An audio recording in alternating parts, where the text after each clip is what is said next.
So welcome, Sebastian. Thanks, and really nice to be here and welcome everybody. I suddenly realised my previous comment might have implied I didn't welcome anybody else, so I didn't know that's not correct. Welcome everybody to this call. Really nice to see you all. Absolutely.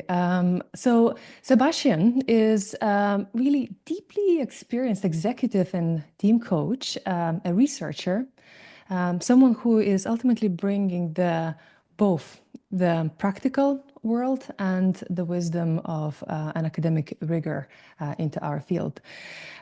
Sebastian worked with multinational leadership teams across UK, Europe, and Asia, and most recently, he completed his doctorate in coaching and mentorship at Oxford Brookes University.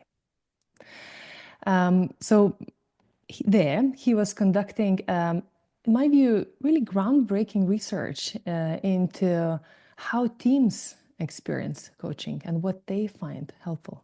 So we'll be diving into the outcomes of this research today. And thank you, Sebastian, for joining us.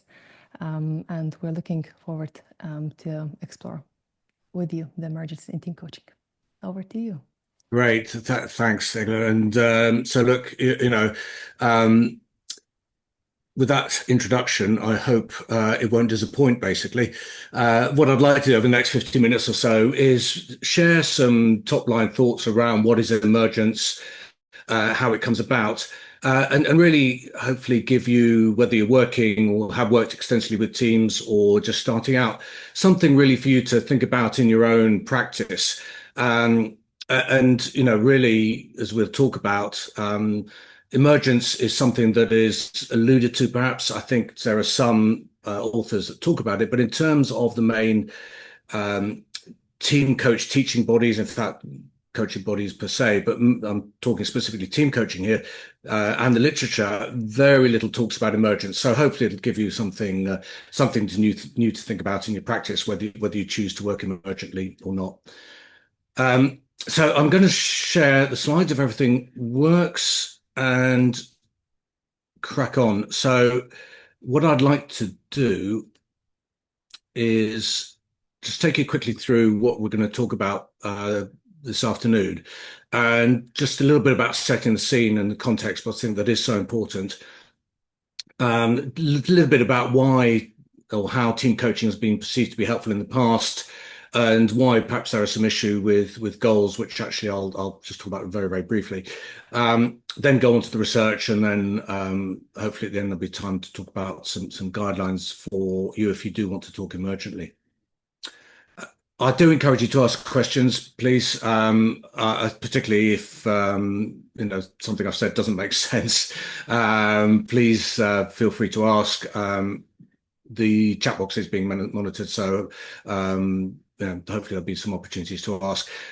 Given we've only got an hour, there won't be any great breakout rooms, but I will give you the opportunity to just reflect and pause in a couple of places. So then perhaps ask some questions at that point if you wish, or as I say, do feel free to interrupt. So I think the thing I'd say is, for me, all team coaching is systemic. It doesn't matter whether it's got systemic in the title or not. It doesn't matter whether the model claims to be systemic or not.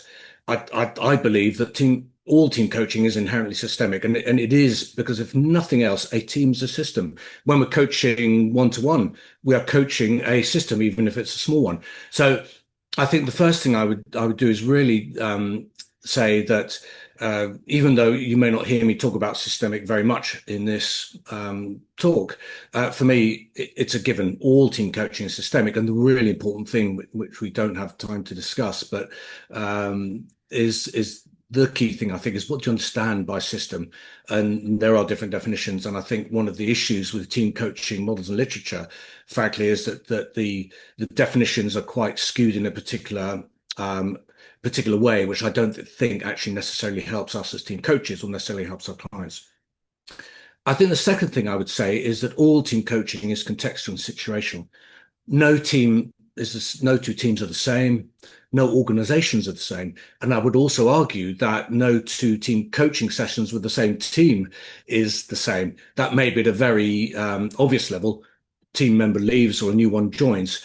But even at a subtle level, people are going to be present in different ways. You're going to be present in different ways.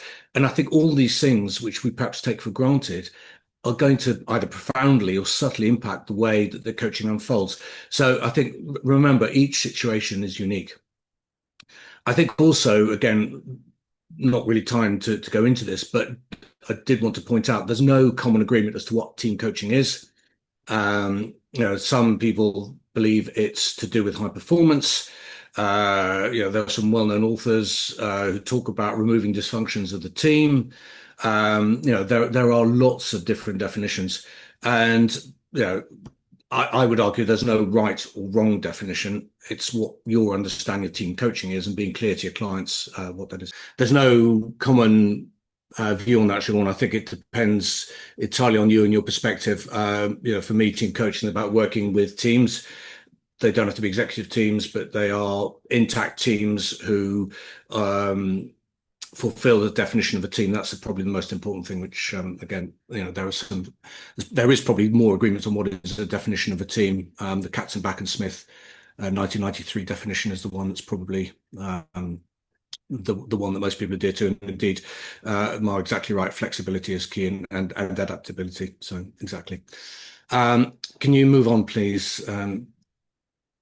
And just to finish up here, some of the themes that come through around collaboration systems, relationships, goals, high performance. But as I said, there are many definitions.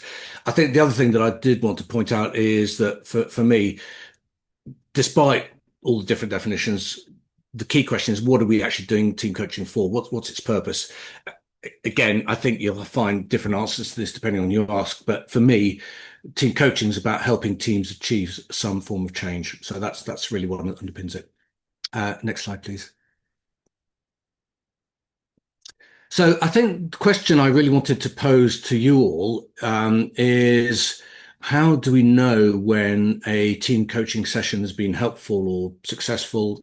And I think use whichever word feels right for you there. I'd just be curious, and again, perhaps in the interest of time, if you wouldn't mind putting something in the chat box and just have a look at what people's thoughts are on that.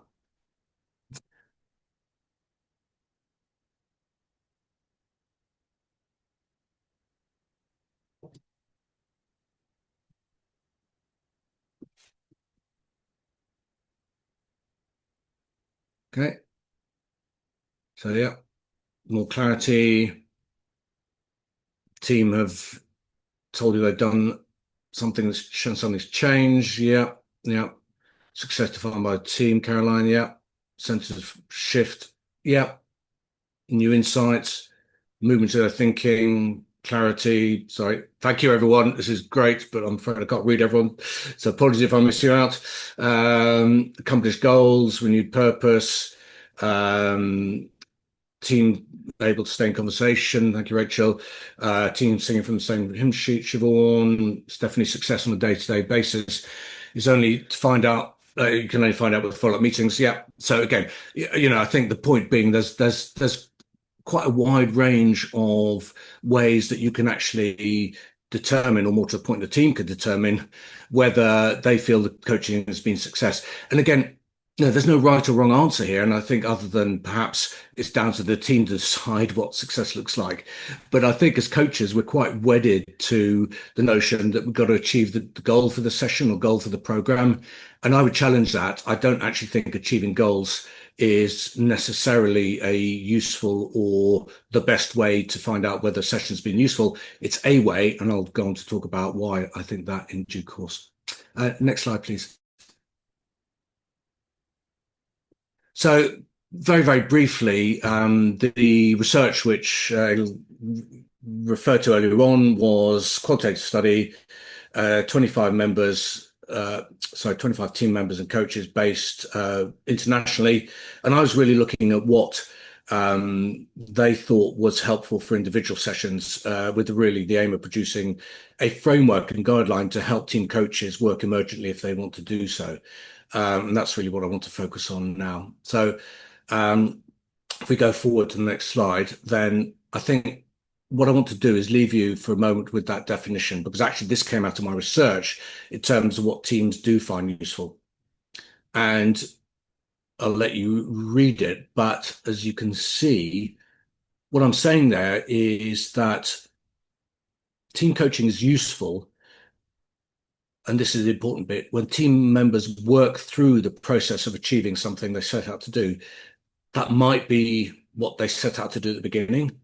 That's unlikely, but it's possible. Or more likely, it's through when they surface something that's been addressing their implicit or explicit, implicit or unspoken needs in service of creating the change that they desire. So you'll notice I'm not talking necessarily about goals. I'm talking about outcomes for a start. And I'm talking about a difference between explicit and implicit. So explicit, in other words, that's what the team's told you they want to work on. That's what the sponsor or the organization has said is important. And the implicit is what they are unaware about or get surfaced during the coaching. And we'll talk more about that.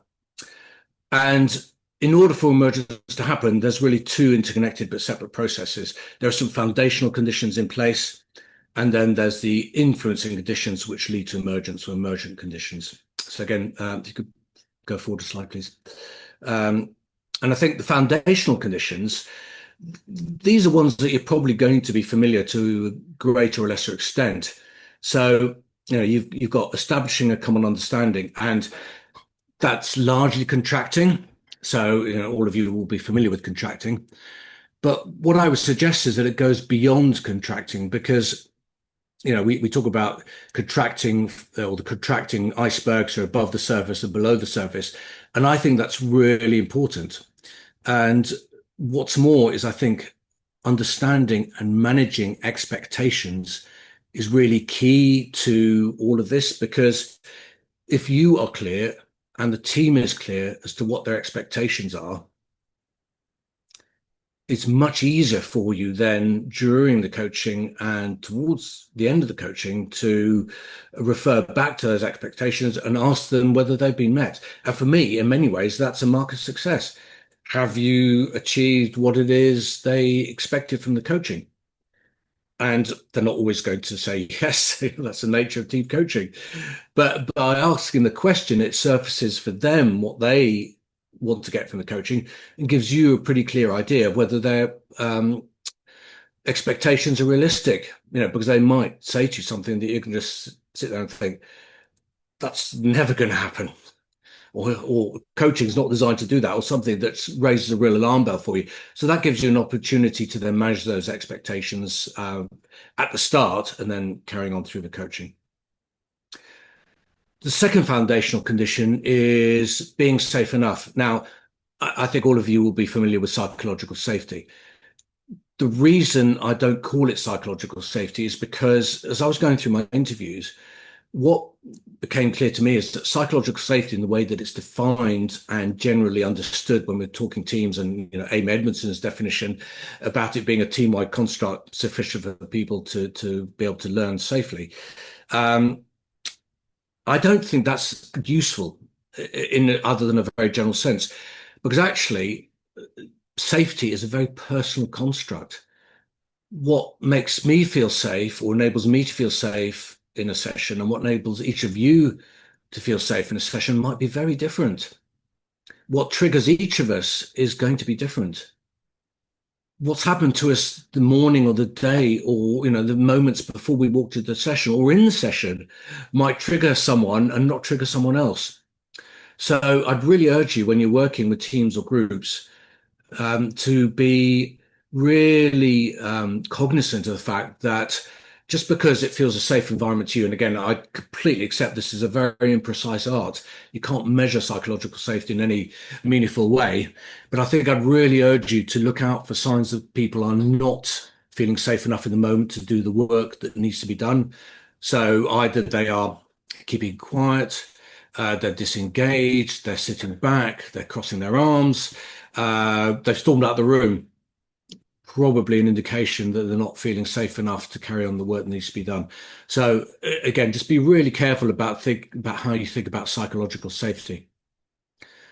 The third thing that needs to be in place is the team needs to take responsibility for the work. In terms of measuring success, or how conversations successful, quite a lot of the comments were around that sort of theme. And absolutely, teams more often than not will expect the team coach to take responsibility or ask you to lead or ask you for an answer. That's not taking responsibility. And once a team is aware of their own agency, then they're able to decide which bits they want to take responsibility for or not. And sometimes they don't. They're not capable of taking responsibility, and that's okay. But there's going to be a real limit to how much work you're going to be able to do with them. And maybe sometimes that means, okay, they just need a facilitated training session around a specific topic. And that's okay.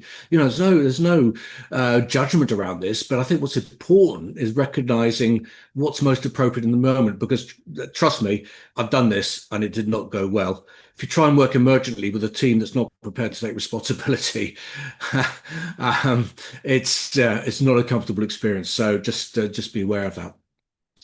I think the final thing is learning through reflection. Again, learning is a really important part of coaching, and I would argue it's not just important; it's essential. Um, Team members individually and collectively need to spend the time reflecting. What have we learned? And not just about what have we learned about what we've achieved, because actually they may not have achieved anything concrete. It's about what have we learned in terms of the processes that we've gone through. What is it that we've done differently that allows us to process how we work together differently? Because that's what's going to allow them to carry the learnings forward and apply their new ways of working to new tasks and challenges when you've left the room. So for me, in many ways, that's the most important part of the coaching. What's the team learned about how they are and how they can work differently together? So can you move forward slide, please? If those four conditions are in place, that will allow what I've called the influencing conditions to come into play. And these influencing conditions are the three you can see there. So coach acting as a disruptor, creating awareness, and collectively making meaning. So taking each of those in turn, coach as a disruptor. So many of you, I'm sure, will be familiar with ideas around the coach mirroring or reflecting back or noticing somatically and offering the observation to um, the client. The same is working with teams. When we're working with teams, I think it's the prime way that you can start disrupting their patterns of behaving, their patterns of being. Teams create patterns, and our role as team coaches, I believe, is to bring those patterns to the attention of the team. So that's why I'm saying coach the disruptor, because I think whenever you uh, interrupt what they're doing, whenever you bring an observation to them, whenever you reflect something back, I believe you are in effect disrupting the pattern that's being demonstrated at the moment. And you're bringing that pattern into their attention for the purposes of allowing them to create their own awareness. Just because I have noticed something, it doesn't mean to say my interpretation of that is the same as what the teams will be. So it's really important that the team is allowed the opportunity to create their own meaning and own awareness around that. And with that awareness, they can start collectively making meaning. And again, that collective meaning making is really, really important because one of the characteristics of teams or working with a team as a team coach is you're working with an intact team on the team's collective goals, objectives, aims, or whatever word you choose. It's still composed of individuals. And unless you take the time or allow the team the time to actually share their individual thoughts, share their understanding of what it is they're working on, they're not probably going to be able to move on, because just because you've raised awareness of something doesn't mean to say people have made the same interpretation or have understood the same thing coming out of it. So spending that time collectively making meaning is really, really important. And those three conditions there If they then occur, can allow emergence to go. And again, Egla, if you can forward the slide, please. And that can lead to emergence. And just to be clear, what I mean by emergence is it's the process which by which things that were either not spoken about, so the elephants in the room, or it's about things which the team were completely unaware when they start getting surfaced through the process of disruption, creating awareness and meaning making. And the really important things to say about emergence is, firstly, you don't know what's going to come up in a session. The team doesn't know what's going to come up in a session. They might think they know, but quite often it's things which are completely outside their awareness, particularly if you're reflecting something, a deep-rooted patterns of behavior or the system that they have no awareness about. So, they don't know. But the important thing is it allows the team to choose what to do with that new awareness. Again, that's a really important thing. Just because they're aware of it doesn't mean to say they won't do anything about it. Sometimes if a really difficult issue has been surfaced or an elephant in the room that nobody wants to talk about has come up, then it's a question whether they'll want to take it forward. Sometimes they do, sometimes they don't. So let me just take a pause there. I just see a comments come up in the. Are there any other comments or questions that people have raised? So, Sebastian, we have a comment from Stephanie. Yeah. So I don't know, Stephanie, if you want to unmute yourself or just kind of to share your thoughts. I'm happy to do that. It was just a side comment, man, because I totally agree with what you were saying. And in my experience, you have to really the leader has to be aware of what he's doing or what could happen and so on and so on, and needs to be open with that. If not, you can land in Hell's Kitchen, I would say. Absolutely, Stephanie. I'll talk about that at the end when we're going through some guidelines. Contracting is so important in this, so important, and I think that's why also understanding expectations and incidentally, it's not just teams' expectations of the coaching. It's important for the team to understand your expectations of them, so you can start teeing up what may happen. And absolutely, Stephanie, you've got to contract for this, and the framework, which I'll share with you in a moment or two, that's the way that I contract with teams or start contracting with teams for emergent work. Because again, not every team is prepared to do it, and that's something you need to recognise, and that's also okay. But yeah, always be contracting to do that. So yeah, Rachel, if you've got some comments you'd like to chip in, please do.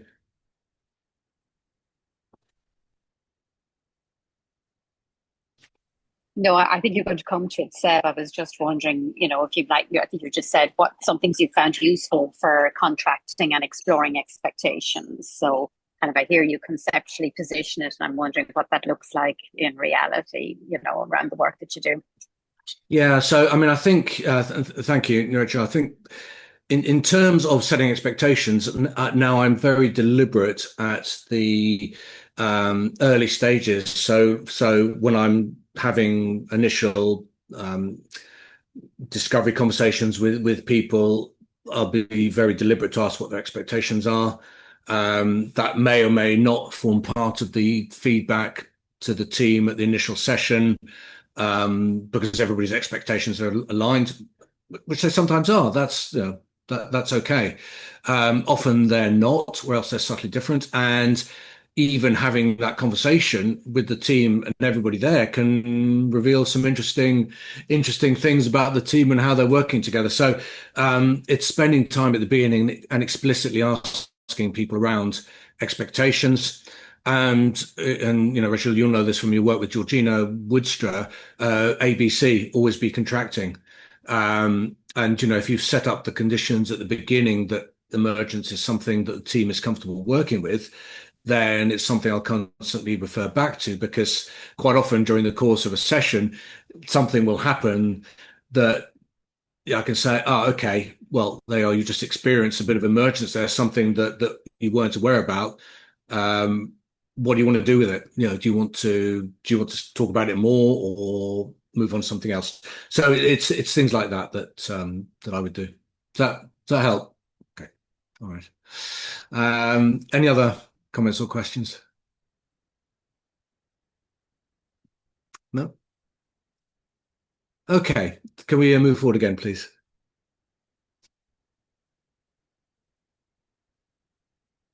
So this bit you might find perhaps counterintuitive, just depending on your coaching model and the way you work.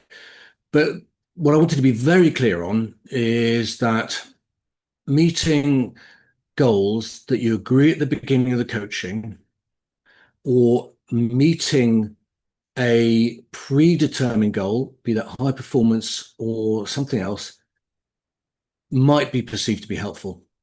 And there are certain circumstances where it will be perceived to be helpful. But actually, that's insufficient. And if you or the team really wants to change something, what actually leads to the most helpful sessions is moving on from those original goals and setting new goals, which are a result from the emergence, and allowing those to play out to whatever outcomes those may be. And what I mean by that is that in all the team coaching engagements I've done, in not one of them have I contracted with the sponsor, the organization, or the team that the team leader will leave.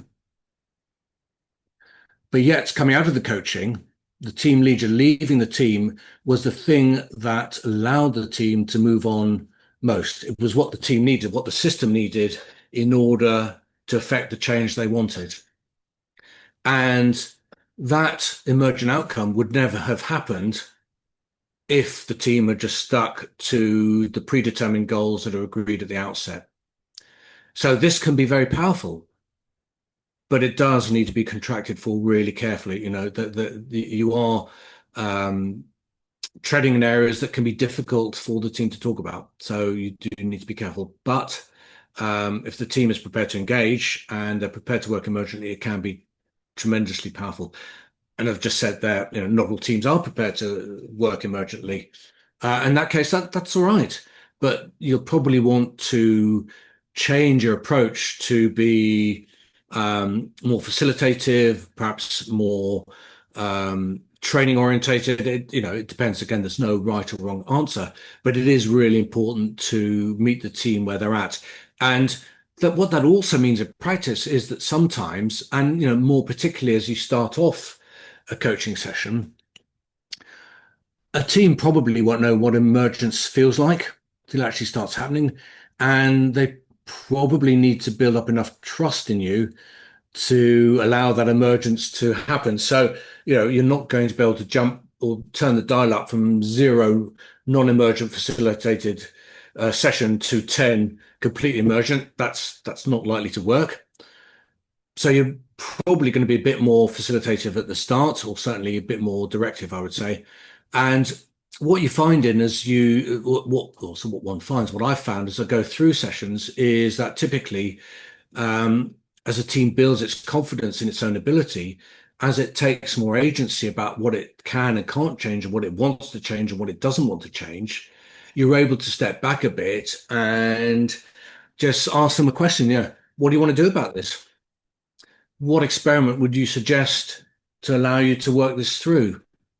Now, if you do that at the outset of the very first session or two, it's unlikely they're going to do anything other than stare at you with completely blank faces, wondering what on earth you're talking about. So, just be careful. But, one of the characteristics, I think, of experienced team coaches is the ability to flex and be adaptive and, not adhere to a particular approach, meet the team where they're at. I think that's really, really important. Okay, can we move forward again, please? So what I want to do now is to share the framework for team coaching, which came out of the research. And what this represents is a typical, if there is such a thing, given what I said at the outset, a typical team coaching session. And where it starts is at the explicit. So the explicit, as I said at the outset, is what's known. So it's typically what you've contracted for. It's what the organization or the team leader brought you in to address, whatever that might be. And I'm going to have to ask you to click one at a time, if you can just move forward to here. Now, again, a good example of emergence here. This is not actually in the correct order. However, I left it as it was because actually this demonstrates, I think, a really important point, which is we're doing all of this really to help teams create awareness around something. We're helping them develop an insight around something which they weren't previously unaware or didn't want to talk about. I'm sure most, if not all of you who do work with teams or do work with groups will have experienced situations where there is this massive elephant sitting there in the middle. Everybody's told you about offline or separately or by the water cooler. But when they all get in the room, they don't want to talk about it. That's the way teams work. And quite often, even with that massive elephant sitting there, might be painted psychedelic colors. They ain't going to talk about it until they feel comfortable enough to do so. And that might take a while. And that creating awareness is around giving them sufficient confidence, if you like, to be able to talk about what that thing is, whether it is the massive elephant in the room or whether it's something simply about which they weren't aware. So we'll come back to that in a moment. Would you mind just clicking once again, please? And in fact, can you go forward? Yeah, and again, and again, and again. And those are the 4 conditions that I talked about in terms of the foundational conditions for emergence to occur. Now, I said this earlier on, but just to be absolutely clear, if you're working only in the explicit, so only what the team have told you, only with the goals that are contracted for up front, and if you follow those 4 conditions, you might well achieve those contracted goals. And again, that's okay, because some teams, that's all they want to do. And if they contracted with you to facilitate a session that allows them to work through, or facilitate sessions that allows them to achieve a contracted goal, that could be really useful to them. I would argue it's insufficient, though, to enable long-term change. In order for that to happen, you need to start surfacing the implicit. So again, if you can click through, please. The implicit, you need to coach the disruptor, creating awareness, and one more, please, collectively making meaning. That allows the team to start working emergently. And if you think about it this way, you're talking about something that's been agreed at the outset, at the start of the session. As the team works through that, you're acting as a disruptor around what they're talking. And what you're doing is starting to create awareness for them about what's unknown. So it's what's implicit. And once the implicit becomes unknown and it becomes known, I beg your pardon, and they start collectively making meaning, it's no longer implicit, it's explicit. So the way you can think about this is a sort of this constant DNA type interweaving the explicit and the implicit, or the explicit becoming implicit because it's no longer relevant, and the implicit becoming explicit and into their awareness. And with that new awareness, and again, if you can click forwards, please, what it enables them to do, or to decide, I beg your pardon, is to recontract. We've experienced a shift around something, although they may not always experience a shift. But if they have experienced a shift, they've come to a realization that something needs to change. Do they want to do something about it? Sometimes they do, sometimes they don't. Quite often things move on. Or sometimes they don't experience the shift in the session. It happens afterwards. So they can't recontract. They then have to decide after, when they come back with you again, that they then want to work on what they've experienced during the shift. So, again, this is a way to try and visualize how emergence works, rather than trying to give you a chapter and verse as to how a team coaching session will unfold, but hopefully it helps give you an idea around some concepts or constructs that you can work with going forward. I'm going to pause there and just ask if there are any questions, because we've got a few minutes to address? Yes, Sebastian, there are a couple of beautiful observations. One coming from Kate and then the other from Stephanie. So I don't know, Kate, Stephanie, if you would like to unmute yourself and just to share what emerged for you while Sebastian I'm was just sharing. loving that. And again, I'm visual, you know, in regards to how I see and think. And that thought of that dance, you know, that 1 minute it's unclear, now it's clear, now it's a bit muddy, but now it's clearer. So that back and forth dance and dealing with that very tentatively, you know, and at a pace that the team can work with is beautiful in regards to awareness because it's never aware or unaware, implicit or explicit. It's always moving between the two. So just beautiful. I love the way the diagram, you know, lends itself to that. So it's really, really easy, yeah, to follow. Good. Good. Thank you. Shall I also explain? It's just about this, again, meant as a side comment. For me, it's very helpful, this term of insufficient on its own, the goal, because in my case, I make always clear that the agenda that I present is just a draft. And I make clear from the beginning on that nobody will claim that we do what is written on the agenda. Because this is the work on the process, and this word, the goal is insufficient on its own. I like it a lot to explain that process work. Yeah. And again, you know, each situation is different, Stephanie, but thank you. Thank you for your comment. And Esther, you have a question. So recontracting is just something you need to continue to do in the moment. So, you know, recontracting doesn't need to be something big. It may simply be something around, okay, I have an idea here. Hearing what's going on, would it be useful to try a little experiment to help you gain clarity around what it is you've just been discussing? So I'm being more facilitative, but I'm inviting them perhaps to do something different. And they might say no. They don't usually, but sometimes they will. More normally they say yeah. So that's a bit of contracting. So, you know, it doesn't need to be something big, but I think the really important thing is ABC, always be contracting. You know, you might, depending on how you've set it up and agreed up front, you might even want to contract with, is it okay for me to share what I'm noticing right now?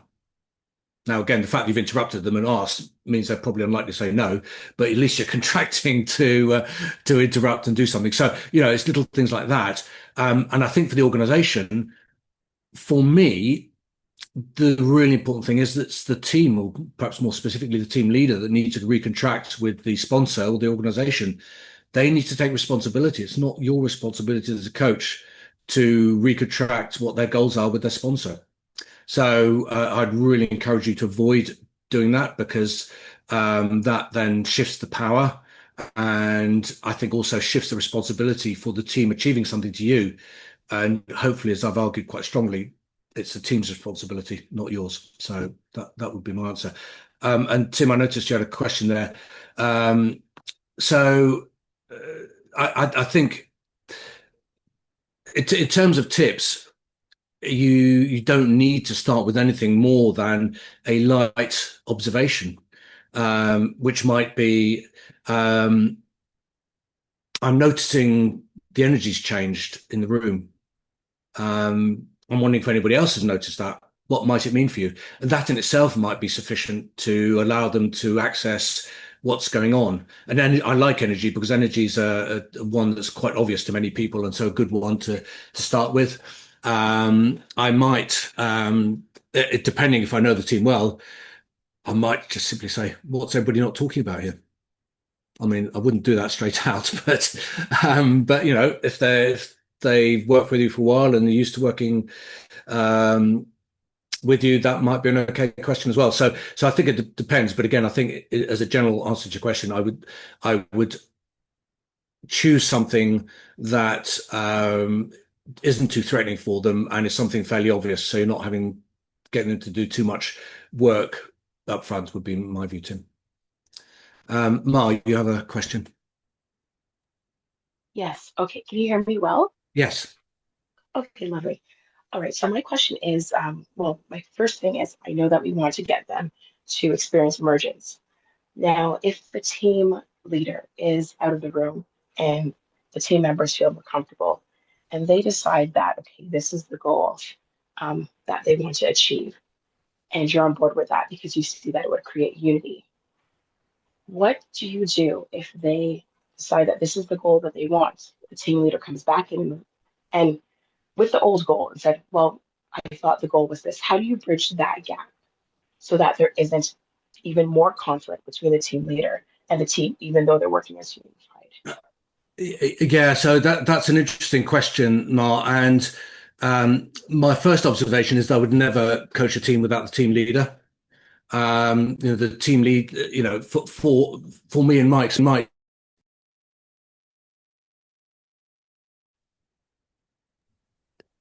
ineffective, honestly, which is why I choose not to do it. So, when I'm contracting with organizations, it's a um, it's a must-have for me. It's a red line for me that the team leader also has or is also part of the coaching.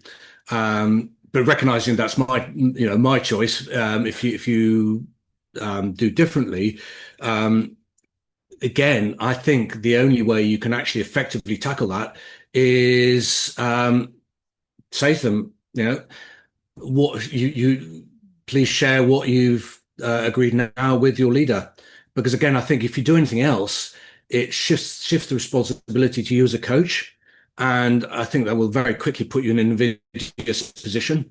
So I would, if I were in that situation, Mar, I would be um, seeking ways to get the team to share with the team leader very first thing.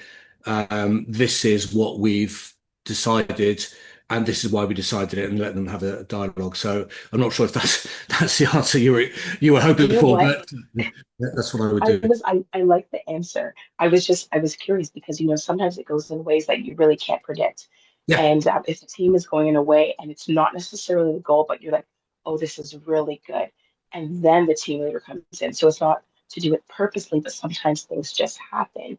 So just how to bridge that gap when it has, or do you just go and get the team leader and bring the team leader in right away? yeah, So, but thank you. yeah. Again, so yeah, so I won't repeat myself, but yeah, um, it's the team's responsibilities, my view.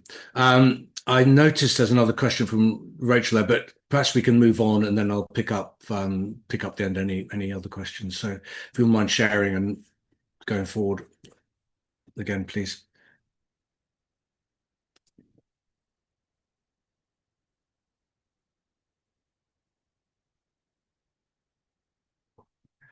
So, we've talked about this already, but effectively, the real power of emergence is it can lead to those shifts, which may or may not be in the meeting, and sometimes not every team member experiences that shift. There's another complexity that we have to negotiate as team coaches, but hopefully they'll experience a shift if that's what they want, which will allow them to be able to recontract for new goals, which may or may not lead to unexpected outcomes. But again, going back to what I said at the outset, for me, it's around lasting change and helping them understand, surface, and deal with what's getting in their way of effective change. That for me is really why I'm doing team coaching.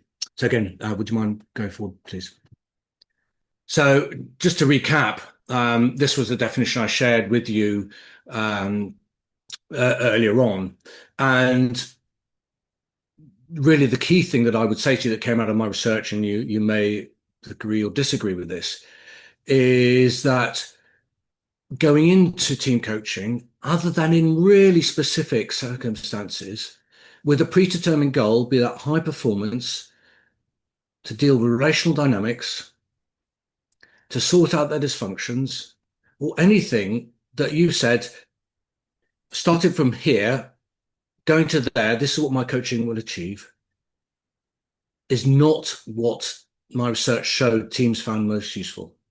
It can be useful in circumstances, is likely to be very useful, but only in very limited circumstances. But what seems to help teams most, it's around the processes they go through emergence, which leads them to new learning and different goals and unexpected outcomes that then enable them to move forward in a healthy way and to sustain change. So that for me is also the most surprising thing as it came out of research, and not necessarily where I thought we'd end up, but that's where I think teams actually find real value in team coaching. Again, can you go forward, please, Leila? And what I wanted to finish up with, and there will be time for a few questions, is to give you a sense of some of the guidelines perhaps to follow if you do choose to work emergently. And again, to be absolutely clear, it is a choice. I'm not saying this is the best way to team coaches. I am saying it's the best way to coach teams in certain circumstances. But the same with any model. There is no model that's always right. It's just a question of understanding what circumstances this is the best way to work. But if you choose to work this way, then understanding and managing expectations before and during is really important. And this is one that we haven't talked about, but perhaps it's come through in what I've talked about. Don't set goals too early. In fact, if you can avoid setting any goals for the coaching, I think that's probably helpful. And that's difficult because, as coaches, we're all trained to set goals. Most organizations will expect you to set some goals for the coaching. So, I think my best advice around that is if they are enlightened enough to say, well, actually, we're not going to set specific goals, but we are going to work on these things which came out of my conversations beforehand, or we're going to start with what it is you said you wanted to work on, but be aware that's not where we're going to end up. That's great. If they want you to agree to a specific goal, I think it's really important that you contract with the team leading the organization that goal will almost certainly change.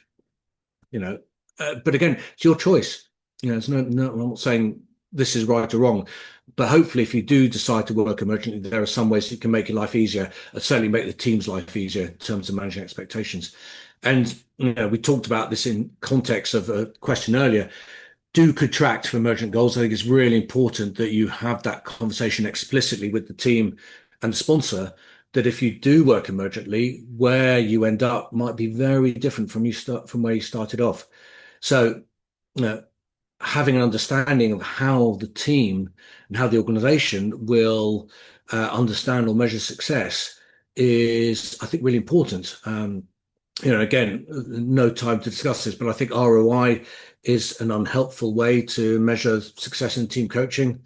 And, I think the more you have the conversation with the team and the sponsor around helping them understand that you cannot deliver a certain outcome in coaching.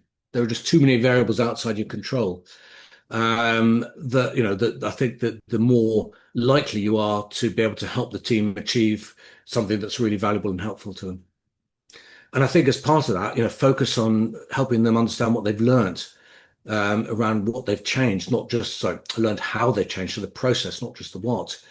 And, have that clarity. And I think asking the team, what have you achieved here? What's been important to you in all of this? Because actually what they say to you at the end, quite often in my experience, is quite different from what they tell you at the beginning. And that can be difficult. But unless you have the conversation with them, you won't know. And I appreciate this is difficult because some organizations are wedded to KPIs and various things. But look, all of you will know that when you work with someone in coaching, the impact of your coaching may not be seen until long after you've left. And the answer that the team might give you in terms of what's changed will differ almost certainly between when you ask them at the end of a session, when you ask them at the end of the coaching, and if you go back and ask them 18 months later. So again, there's no right wrong on this, but just be aware that specific KPIs measuring what the coach very helpful way of determining what the coaching has achieved. I would urge you to remember that team coaching is not a homogeneous entity, being safe enough, not psychological safety. And if you do coach to a model, that's fine, but don't stick to it come what may. Do hold it lightly and be prepared to diverge if the situation demands it. So we've probably got time for one or maybe two more questions because I know you wanted some time at the end. So apologies, I've probably gone on a bit longer than I intended. But there was a question, wasn't there? Were there some questions in the chat? Yes. So we have a question from Caroline. Caroline, would you like to unmute yourself and kind of, share life? Thanks, Egla. Yeah, no, it's just a very quick one. I suppose the positioning you were giving around the goal setting was hugely helpful. And I liked what Kate said about teams, working with teams, which I recognized actually that's a little bit about what I do when I'm coaching as well. Yeah. But it's just that your view on the hybrid bit, because sometimes it's challenging up front to bring a team and a team leader to the emergent. It just takes a little bit of work. So I don't know if you have a view around kind of hybrid options around the team establishing some goals, but having some space or getting some buy-in to working with the emergent as well, so a bit of both. So I think absolutely, and frankly, Caroline, That's what happens most often, actually.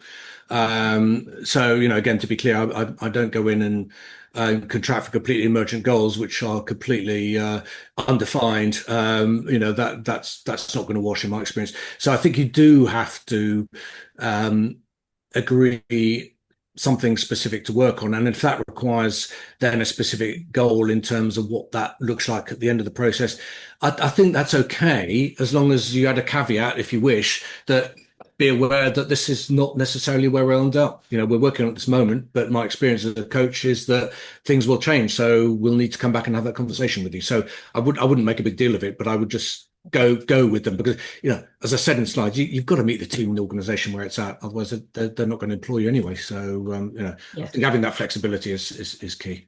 Thanks, Seb. Yeah.